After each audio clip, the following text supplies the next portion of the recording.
সবাইকে হ্যালো। এটা আমার লাইফের ফার্স্ট ব্লগ বানাচ্ছি। তো আমি এসেছিলাম আমার বাড়ি আসার পরে ছোটোবেলার পুরোনো জায়গার কথা মনে পড়লো হঠাৎ করে। তো আমি বেরিয়ে পড়লাম তাই সেই জায়গাটা দেখতে। আর আমি এই বাঁশের সবকটা বের পার করে এসেছি এত দূর এই জায়গাটা দেখতে যাওয়ার জন্য, কিন্তু দেখতে পাবো বলে মনে হচ্ছে না, কারণ চারিদিকে ঘাস আর জঙ্গল ভর্তি। আর এটা পুরোটাই খেলার মাঠ ছিল, এখন কেমন হয়ে গেছে।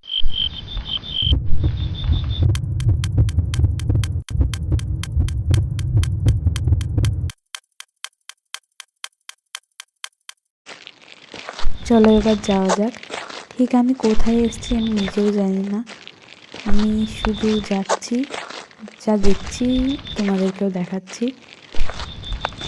এখানে একটা বাগানও ছিল, আমি বাগানটার ভেতর ঢুকেও ছিলাম।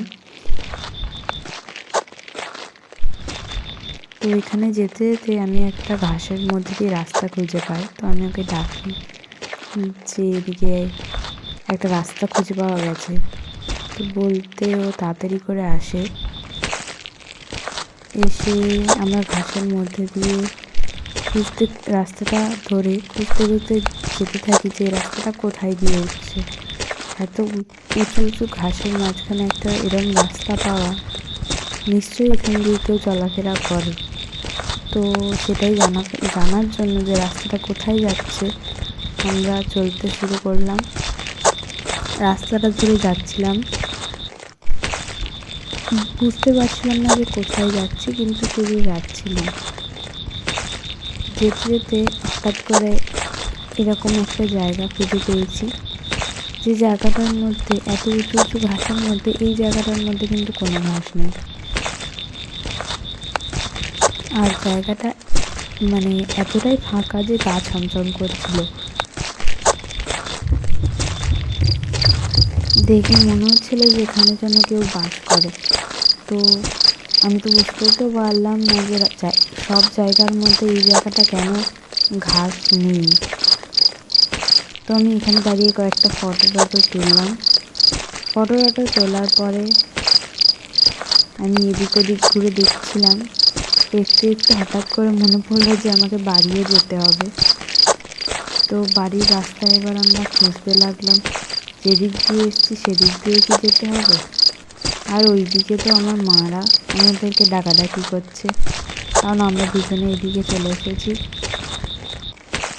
ওরা আমাদেরকে দেখতে পাচ্ছে না, আমরাও ওদেরকে দেখতে পাচ্ছি না। ওরা আমাদেরকে খুঁজছে আর শুধু ডাকছে, কিন্তু আমাদের কিছু করার নেই। আমরা এবার রাস্তা খুঁজছি বাড়ি যাওয়ার, কারণ যেদিক দিয়ে এসেছি সেদিক দিয়ে যেতে গেলে অনেকক্ষণ লাগবে, প্রায় 15 মিনিট। তো আমি একটা ছোট্ট রাস্তা খুঁজছিলাম যেখান দিয়ে আমরা তাড়াতাড়ি যেতে পারবো। আর এই পুকুরটার কথা তো তোমাদেরকে বললামই, আগে বড় পুকুর ছিল, এখন পানা পুকুর হয়ে গেছে। এই পুকুরটার যত মাছ আছে, এই পুকুরটা পরিষ্কার করে যদি জাল ফেলা যায় তো খাওয়ার অভাব হবে না। আমরা ফ্রিতেই মাছ পেয়ে যাব অনেক। কিন্তু পুকুরটাকে পরিষ্কার করার লোকও নেই, আর পুকুরটা এমনিও পড়ে আছে, তাই পানা ভর্তি হয়ে শুকিয়ে গেছে। কিন্তু পুকুরটা যদি পরিষ্কার করা হতো তাহলে তোমরা দেখতে খুব ভালো এবং খুব বড় পুকুরটা দেখে খুবই ভালো লাগতো।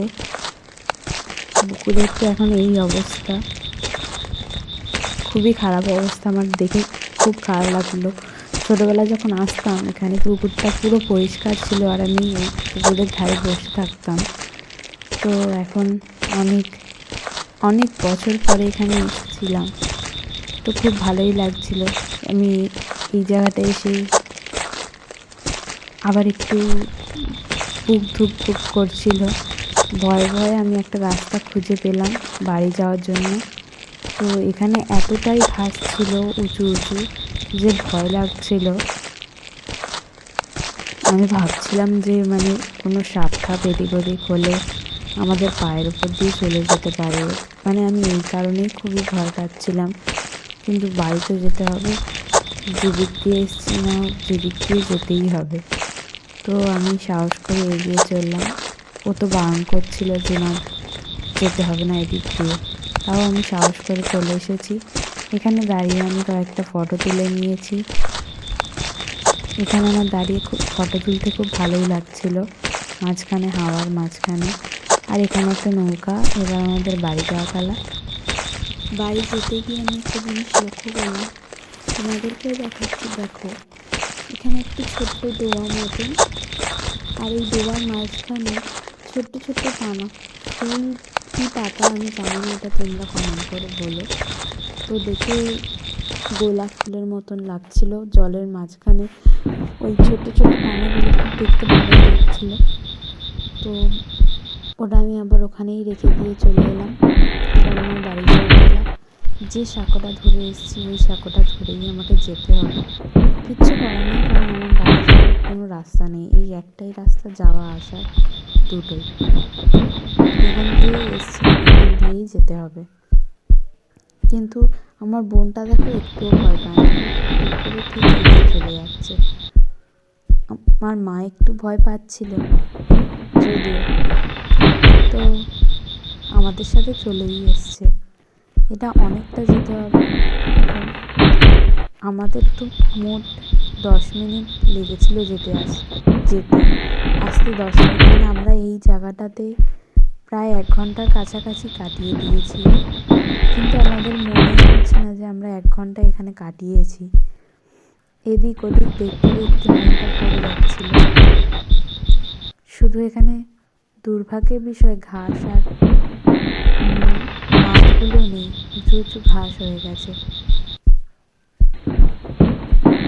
তো আমি তোমাদেরকে দেখাচ্ছি, দেখো কতটা বড় বাঁশের বেড়াটা আমরা পার করে এসেছি। এই দেখো কত বড় বাঁশের বেড়াটা আমরা পার করে এসেছি। এবার তো আমি তো চলে এসেছি নামার পথে, আমি তো নেমে গেলাম। ভিডিও ভালো লাগলে লাইক সাবস্ক্রাইব করো আর নেক্সট পার্টের জন্য কমেন্ট করো। বাই।